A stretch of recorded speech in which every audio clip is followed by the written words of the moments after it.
हमारे बीच में पहुंचे आज के कार्यक्रम के चीफ गेस्ट माननीय उपायुक्त महोदय श्री श्यामलाल पुनिया जी हमारे बीच में पहुंच चुके हैं और बुके देकर के स्वागत किए। डीसी महोदय श्री श्यामलाल पुनिया जी ने मीडिया की भूमिका विषय पर आयोजित इस संगोष्ठी में पहुंचे मुख्य अतिथि के स्वागत के साथ मैं आग्रह करूंगा जिला प्रेस क्लब के प्रधान संदीप खन्ना जी से कि वो मां सरस्वती के चित्र के समक्ष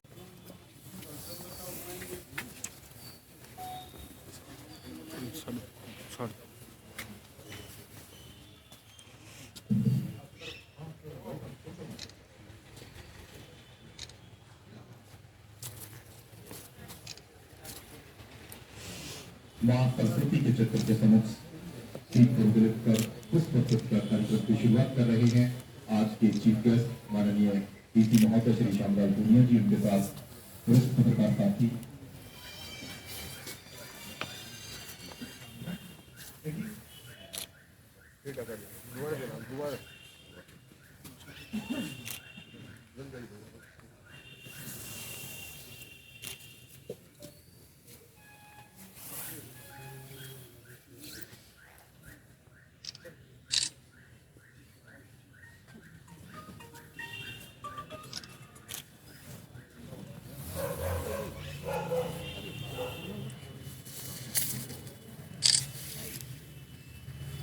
और झज्जर जिले में आज जिस साहस और सकारात्मकता के साथ इस कार्यक्रम का आयोजन किया जा रहा है, कोरोना काल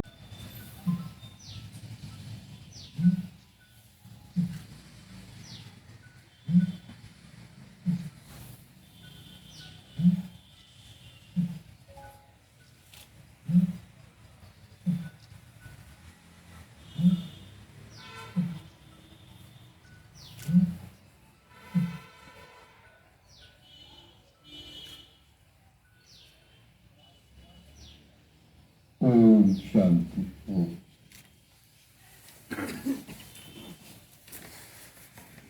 उनके साथ मुख्य अतिथि का स्वागत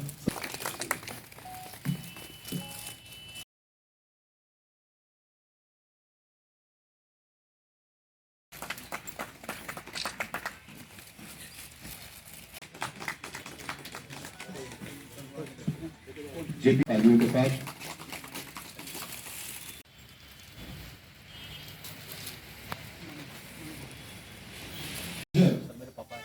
डॉक्टर जय भगवान शर्मा द्वारा रचित पुस्तक कोरोना महामारी का विमोचन करते हुए जो हमें जागरूक करेगी, किस तरह से उठा करके सम्मानित कर रहे हैं माननीय उपायुक्त महोदय श्यामलाल पुनिया जी। और बड़ा गौरवपूर्ण क्षण है, स्वर्गीय राम वर्मा पत्रकार जिन्होंने झज्जर जिले में काफी लंबे समय तक पत्रकारिता की और आज वो हमारे बीच में नहीं है, उनको उनके परिवार से जनों को शाल उठा करके सम्मानित किया जा रहा है। आदरणीय श्री श्यामलाल पुनिया जी जो डीसी झज्जर हैं, विशिष्ट अतिथि। जब इस मीडिया सेंटर की शुरुआत की गई तो निशा जी यहाँ हमारे बीच में पहुंची थी और आज बड़ा दुख का समय है कि वो हमारे बीच में नहीं है। उनको सम्मानित किया पत्रकार साथियों की स्मृति में आज यहाँ पर यह पत्रकार साथी अमित पोपली जी भी है और उसके बाद अमित पोपली जी आ जाए, उनको भी स्मृति चिन्ह भेंट करके सम्मानित कर रहे हैं हमारे वरिष्ठ पत्रकार साथी। पर जोरदार तालियां मैं आपसे अनुग्रह करूंगा। डॉक्टर जय भगवान शर्मा जी वरिष्ठ पत्रकार हैं, लेखक हैं, विभिन्न साहित्यिक पुरस्कारों से सम्मानित किए जा चुके हैं। चद्दर उड़ा करके सम्मानित करेंगे श्री श्यामलाल पुनिया जी।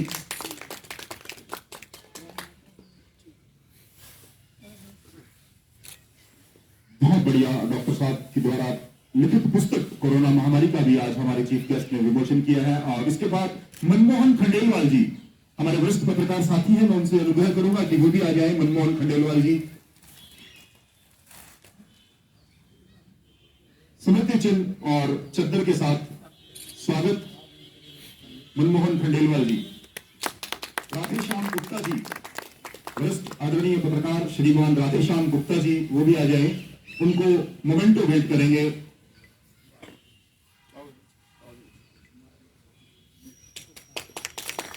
श्री प्रवीण धनखड़ जी बहादुरगढ़ में है, बहादुर से आए हमारे बीच में, जोरदार तालियां श्रीमान प्रवीण धनखड़ जी के लिए।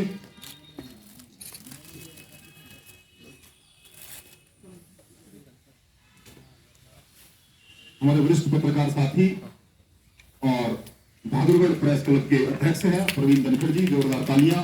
प्रदीप धनखड़, हमारे छोटे भाई प्रदीप धनखड़ जी बहुत ही उदीयमान पत्रकार हैं, आपका भी स्वागत है, अभिनंदन है। सम्मानित कर रहे हैं आज के चीफ गेस्ट श्री श्यामलाल पूनिया जी। प्रमोद सैनी पत्रकार साथी, आपका भी स्वागत है, अभिनंदन है, आपके उत्कृष्ट कार्यों के लिए, समाज सेवा के लिए और निष्पक्ष पत्रकारिता के लिए आपको सम्मानित किया जा रहा है। चैनसु गुरैया जी और उसके बाद योगेंद्र सैनी जी, मनोज कौशिक जी, मनोज कौशिक अमर उजाला, आपका भी स्वागत है, अभिनंदन है।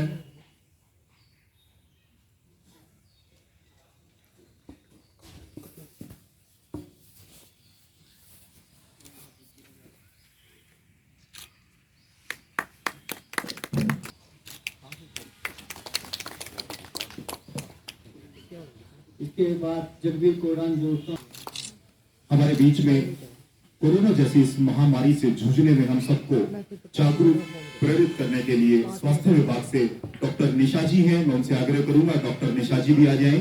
डॉक्टर पी और डॉक्टर प्रीति जी वो भी हमारे बीच में है, आपका भी हार्दिक स्वागत है, सम्मानित किया जा रहा है आपकी विशिष्ट सेवाओं के लिए।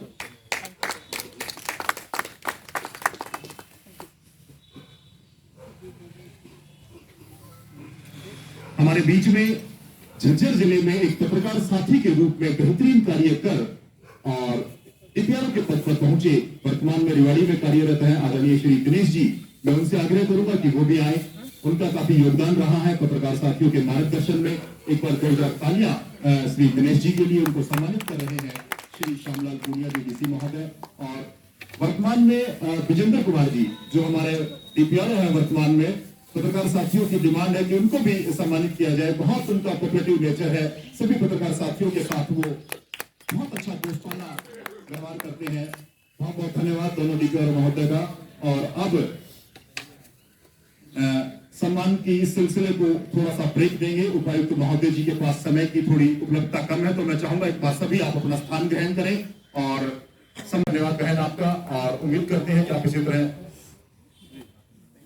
लोगों को जागरूक करने का कार्य करते रहे। और उसके बाद मैं आग्रह करूंगा हमारे बीच में आज आपकी उपस्थिति का हमें एहसास होता रहे।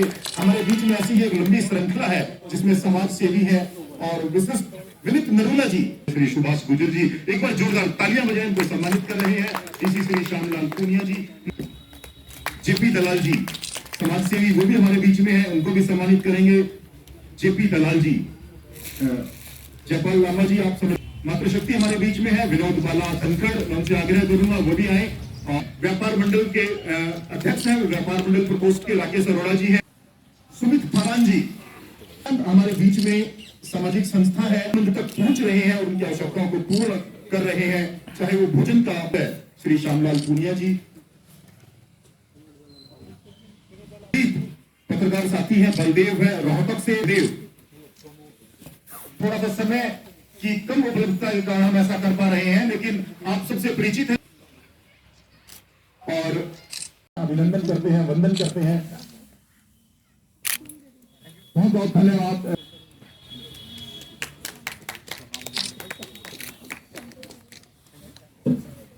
धन्यवाद मुकेश शर्मा जी, अंशुल शर्मा जी, और इसके बाद हमारे दो पत्रकार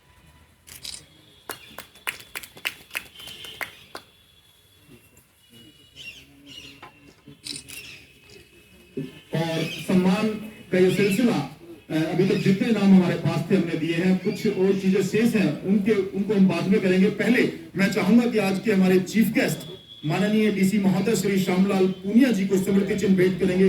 हमारे वरिष्ठ लोग यहीं पर रहेंगे ऐसे ही इसी अवस्था में। और कैमरामैन फोटो हो गए भाई जी, थैंक यू। मैं आ रहा हूं सर फोटो के बाद, और अब मैं आ रहा हूं।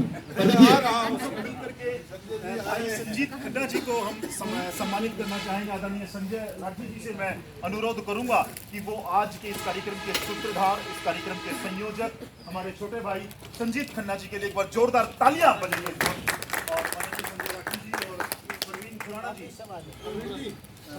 खुराना जी और हमारे वरिष्ठ साथी मनमोहन खंडेलवाल जी।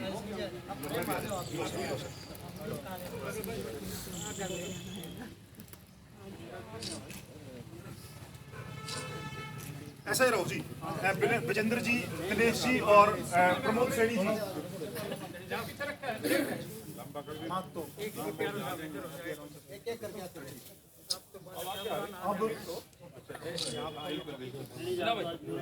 अब लगा ले भाई।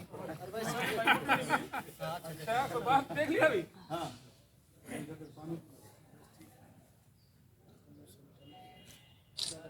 बहुत बढ़िया। और अब जयपाल लांबा जी और संजीत खन्ना जी, अब आज प्रेस क्लब झज्जर के अध्यक्ष भाई संजीत खन्ना जी को हमारी बहनें जो आई हुई हैं वो सम्मानित करना चाहेंगे। एक बार जोरदार तालियां से संजीत जी आप आ जाएं, आपको सम्मानित कर रही हैं हमारी बहनें।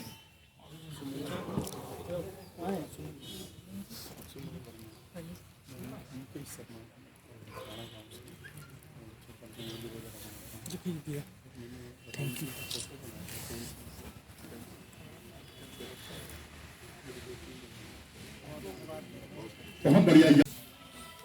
प्यारे छायाकार बंधुओं और समाज के प्रबुद्धजनों, जो मीडिया कर्मियों के जिन्होंने अपनी जान की कुर्बानी दी, उनके सम्मानित परिजनों, तो आज का जो ये अवसर है इसमें सबसे पहले मैं आपको नए साल की बधाई देता हूँ।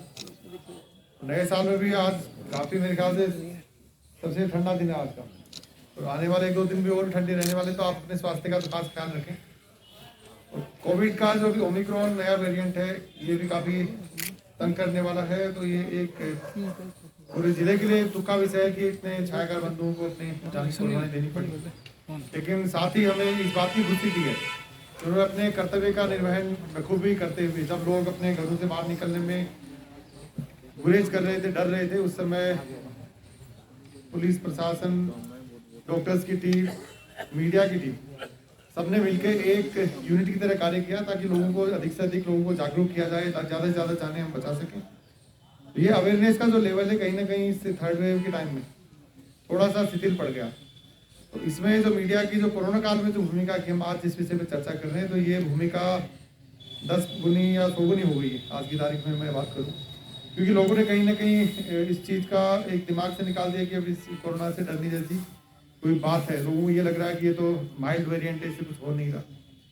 तो जिसके घर से आदमी का नुकसान हुआ है उस आदमी से पूछो, उसके लिए तो उसकी दुनिया सदा मदा के लिए बदल गई। तो आपको हमको थोड़ा सा ये संजीदगी दिखानी होगी, लोगों को और इस बारे में जागरूक करना होगा। और जो कोविड जो वैक्सीनेशन की जो बात कर रहे हैं बार बार, 18 वर्ष से अधिक आयु के बच्चों को 15 से 18 अब तो कर दिया, तो सबको ये वैक्सीन मेरे ख्याल से आप लोगों को इस बारे में भी लोगों को और ज़्यादा जागरूक किए जाने की आवश्यकता है कि प्रतिबंधों से, पाबंदियों से या पनिशमेंट से ही बात ना बने।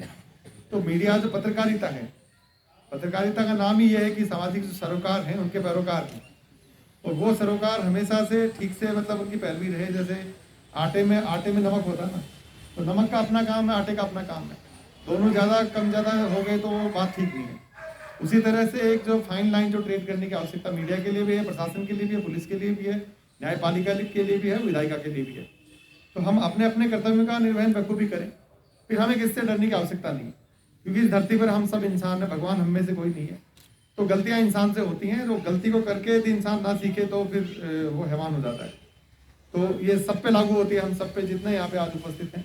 तो मैं सबका आह्वान करता हूँ कि हम अपने अपने कर्तव्यों का बखूबी निर्वहन करें। मीडिया ने एक बड़ी महती जिम्मेदारी दी है, जो समाज ने मीडिया को भी दी है और समाज ने प्रशासन को भी एक जिम्मेदारी दी है, ताकि एक जो समाज है, जो संविधानिक जो दायरा जो तय किया हुआ है हमारे संविधान निर्माताओं ने, जो नीति निर्देशक तत्व जो राज्य के लिए बनाए थे, जो नागरिकों के मौलिक कर्तव्य बनाए थे और अधिकार बनाए थे, तो इन सब का एक राइट बैलेंस होना चाहिए। उसी तरह जो चौथा स्तंभ है लोकतंत्र का, इसकी भी एक जिम्मेदारी है कि लोगों को एक सही चीज़ दिखाए।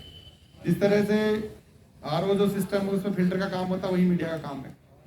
जो चीज़ है उसको वास्तविक रूप में, एक सही रूप में, शुद्ध रूप में लोगों के सामने लाए। तो ये मैं समझता हूँ कि आने वाले जो टाइम में और खासकर इस जो महामारी का दौर है, इसमें ये और भी चुनौतीपूर्ण कार्य हो जाता है, क्योंकि अफवाहों का दौर है ये। अभी जो सोशल मीडिया की भी हम बात करें, ये वेब पे भी अनाप शनाप कंटेंट अवेलेबल है। रोज आप व्हाट्सएप पे, हम भारतीय औसतन 4 से 5 घंटे के बीच में बिता रहे हैं। टीवी से भी ज़्यादा मतलब हम अपने मोबाइल स्क्रीन पे समय दे रहे हैं, तो उससे ना सिर्फ मानसिक विकार उत्पन्न हो रहे हैं, बल्कि जो हमारी जो सोच है उसमें भी कहीं ना कहीं एक बायस आ गया है उसमें भी, कि हम बार बार एक चीज़ बार बार हमें दिखाई जा रही है। अब सबके हमारे दिमाग में ये चीज़ घर कर गई कि ओमिक्रॉन है, बड़ा ही माइल्ड वेरिएंट है, हो नहीं रहा है इससे कुछ, तो जान एक बार जाती है ना, दोबारा आपको हमको मौका मिलेगा नहीं। तो इसलिए हमें और ज़्यादा संजीदगी दिखानी होगी इस ना सिर्फ महामारी को लेकर, बाकी जो खबरें चल रही हैं, ये खबरों की भी एक महामारी का दौर होता है ना, तो गलत खबरें यदि बार बार 100 बार आपको गलत खबर दिखाई जाएगी तो आपके दिमाग में वो भी घर कर जाएगी, ये बात सच हो सकती है। तो इसलिए हमें क्या सही है क्या गलत है इसका निर्णय, और मीडिया की जो रिलेवेंस है वो 100 साल पहले भी थी, 100 साल बाद भी होगी। इसमें कोई ये ना कहे कि भाई ये सोशल मीडिया ने प्रिंट या इलेक्ट्रॉनिक मीडिया का रूप ले लिया, ये हो नहीं सकता। हो सकता है कि उसकी प्रॉफिटेबिलिटी आगे पीछे हो जाए, लेकिन जैसे हमारे राठी साहब ने कहा कि पत्रकारिता तो धर्म है, इसमें प्रॉफिट मेकिंग या प्रॉफिटियरिंग के लिए हम ना जाएं, तो अपने आप में कालांतर में चीज़ें सबकी रोजी रोटी का संसाधन हो जाता है, ऐसा कोई इसमें बड़ा काम नहीं है। लेकिन हम अपने उस पर एक विश्वास है, एक जो समाज ने जो हम पे विश्वास जताया है उसको बनाए रखें, ये बहुत बड़ा चैलेंज है। और कोरोना काल में जो मीडिया ने अब तक जो भूमिका निभाई, चाहे वो सूचनाओं के प्रसारण में हो, चाहे अफवाहों को रोकने के लिए हो, या आमजन के जो बहुत सारे समाज सेवी हमारे हैं उन्होंने इसमें कोई अपना योगदान दिया, उसको हाईलाइट करने में हो, तो मैं समझता हूँ इस सब चीज़ का एक संतुलित जो समाज के सामने एक प्रस्तुतिकरण है, उसमें मीडिया की भूमिका कहीं ना कहीं सबसे अधिक रही है। और कोरोना काल का जो मुश्किल दौर था उसमें हमने आप सबने देखा ही है मीडिया के साथ ही किस तरह से सड़कों पर दिन रात अपना जान जोखिम में डालते हुए आप हम सबके बीच में खबरें पहुंचा रहे थे। तो मैं चाहूँगा, आप सबका आह्वान भी करूँगा कि आने वाला जो ये साल है ये भी चुनौतियाँ जरूर हैं, लेकिन जीवन में यदि चुनौतियाँ नहीं होंगी तो हम ना तो आगे बढ़ पाएंगे, ना जीवन को ठीक से जी पाएंगे। तो इन चुनौतियों का मुकाबला करने वाला हमारा समाज कैसे हो, समतामूलक समाज कैसे बनेगा, वो इन संघर्षों से ही बनेगा। और इस संघर्ष को हम सबको जीना होगा, चाहे वो हम प्रशासन में हो, चाहे पुलिस में हो, या अन्य जो समाज के जो अंग हैं, उन सबको अपनी अपनी भूमिका का निर्वहन ठीक तरीके से करना होगा, तभी हम दूसरों से अपेक्षा ये कर पाएंगे।